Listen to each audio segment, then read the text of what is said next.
À l'origine de Wikipédia en 2001, ses deux fondateurs, Jimmy l'entrepreneur et Larry le philosophe, partagent la volonté de rendre disponibles toutes les connaissances. Imaginez un monde où chacun sur la planète aura libre accès à l'ensemble du savoir. Mais l'opposition entre deux va révéler deux utopies divergentes. Un conflit idéologique duquel est finalement sortie la success story de Wikipédia. À la fin des années 90, Jimmy est un trentenaire qui vit à Chicago. Depuis son enfance, il est passionné par la transmission des savoirs. Jimmy Wells accorde une grande importance à la connaissance parce que sa mère et sa grand-mère tiennent une petite école privée avec un côté un peu Montessori qui fait de l'éducation pour une toute petite classe multiniveau. Jimmy suit sa propre route, fait des études de finance et devient courtier. On est à l'époque de la bulle de l'Internet, de la fin des années 90. Les opportunités sont grandes, il est facile de lever des fonds, on peut avoir plein d'idées, on peut monter des entreprises. Et Jimmy Wells est un entrepreneur dans l'âme. C'est quelqu'un qui fait, qui propose et qui monte des entreprises. En 1996, il fonde Bomis, un portail donnant des informations sur Chicago, transformé ensuite en site pour hommes. C'est-à-dire quelque chose tourné vers les grosses voitures, les femmes dénudées, et des choses pas forcément très liées au savoir encyclopédique. Jimmy Wells a donc eu l'idée de lancer une encyclopédie sur Internet, tout simplement parce que c'est quelque chose qui l'intéressait, qu'il avait envie de développer. Il avait besoin de fonds, mais ces fonds étaient apportés par Bomis, et donc Jimmy Wells a créé une encyclopédie qui s'appelait Nupedia, et a embauché pour ça un rédacteur en chef qui s'appelle Larry Sanger. C'est donc en 2000, à Chicago, que Jimmy recrute la deuxième figure de Wikipédia, Larry. Il va avoir un rôle crucial. Dans un premier temps, Larry Sanger va développer Nupedia. Nupedia est une encyclopédie où des internautes peuvent proposer des textes,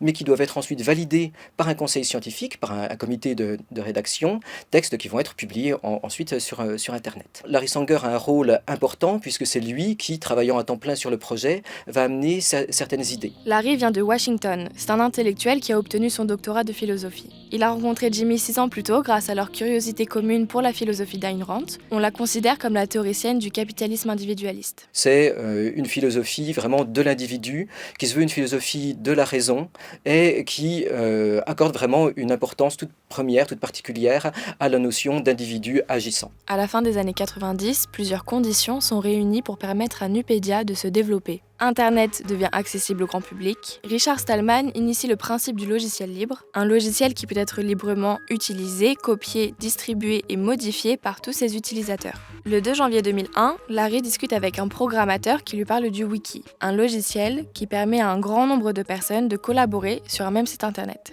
Comme Nupedia progresse lentement, Larry propose à Jimmy de créer un wiki pour accélérer le développement des articles. C'est ainsi que moins de 2 semaines plus tard, le 15 janvier 2001, est créé Wikipédia. Ce nom est la contraction de wiki, wiki en hawaïen signifie vite, et d'encyclopédia. Wikipédia va utiliser un logiciel de wiki pour développer ces articles, alors que Nupedia existe encore et continue à tenter ce modèle de la validation a priori. Très rapidement, on se rend compte que Wikipédia est plus efficace pour proposer des textes de qualité suffisante, et donc Wikipédia va se développer et prendre le pas sur Nupedia, qui ferme avec 25 articles en 2003, alors qu'à la même époque, Wikipédia a atteint les 10 000 articles en 2001, les 40 000 en 2002, et se développe ensuite de manière exponentielle jusqu'à atteindre plusieurs millions d'articles aujourd'hui. Wikipédia devient rapidement un géant de la tech, mais contrairement aux autres, elle n'est financée que par des dons. Les gens me demandent si je suis communiste ou anticapitaliste. Mais pas du tout. Je pense que c'est très bien que les gens gagnent plein d'argent. Mais on ne peut pas en faire avec tout. Pas avec un site internet culturel comme Wikipédia. Wikipédia se développe dans d'autres langues, comme en français en mai 2001, et en parallèle, le profil des contributeurs se transforme. Wikipédia, dans les premiers temps, attirait forcément des geeks. C'était lent, il fallait vraiment savoir où on allait parce qu'il n'y avait pas de moteur de recherche, donc ça fonctionnait par le bouche à oreille. À partir du milieu des années 2000, arrive une nouvelle vague de Wikipédiens, dont je fais moi-même partie, qui sont des gens qui arrivent parce que ça touche le grand public et qu'on arrive à toucher des personnes du monde intellectuel, du monde de l'université, du monde des bibliothèques dans mon cas, qui vont se dire « Ah oui, une encyclopédie qui existe, ça a l'air de bien fonctionner, est-ce qu'on ne pourrait pas se mettre ensemble pour faire quelque chose de bien ?» Au moment où Wikipédia prend son envol et que Nupedia bat de l'aile, Jimmy et Larry commencent à ne plus être sur la même longueur d'onde. Jimmy soutient l'idée d'horizontalité. La contribution à l'encyclopédie doit être collective et ouverte à tout internaute. Larry, lui, défend une vision traditionnelle de la connaissance et estime nécessaire la validation par un comité d'experts. Dès 2002, Larry Sanger va quitter son poste,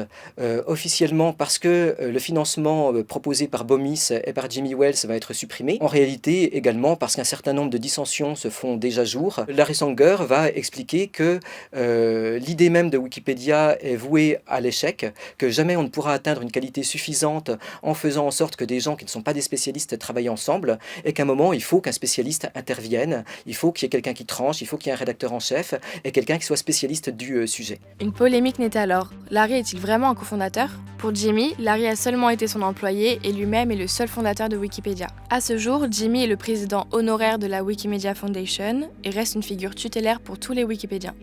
Ce qu'il a fait, c'est vraiment très important. Partager les connaissances, c'est vraiment l'esprit d'Internet. Il a inventé une énorme plateforme d'information disponible par tous et pour tous. C'est une sorte de héros.